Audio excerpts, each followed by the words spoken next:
Car ಮತ್ತು bike ನಡುವೆ ಡಿಕ್ಕಿಯಾಗಿ bike ಸವಾರರಿಬ್ಬರು ಮೃತಪಟ್ಟ ಘಟನೆ ಕಲಬುರಗಿಯ ಕಮಲಾಪುರ ತಾಲೂಕಿನ ಮಹಗಾಂವ್ ಕ್ರಾಸ್ ಬಳಿ ನಡೆದಿದೆ.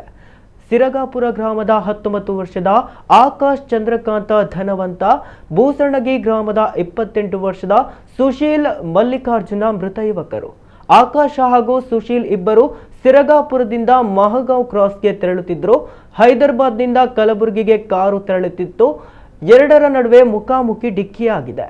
ಡಿಕ್ಕಿಯ ರಭಸಕ್ಕೆ ಬೈಕ್ಗೆ ಬೆಂಕಿ ಹೊತ್ತಿಕೊಂಡು ಸವಾರರಿಬ್ಬರು ಬೆಂಕಿಯಲ್ಲಿ ಬೆಂದಿದ್ದಾರೆ. ಆಕಾಶ್ ಸ್ಥಳದಲ್ಲೇ ಮೃತಪಟ್ಟಿದ್ದು, ಸುಶೀಲ್ ಆಸ್ಪತ್ರೆಗೆ ಸಾಗಿಸುವ ಮಾರ್ಗ ಮಧ್ಯದಲ್ಲಿ ಕೊನೆಯುಸಿರೆಳೆದಿದ್ದಾನೆಂದು ತಿಳಿದು ಬಂದಿದೆ.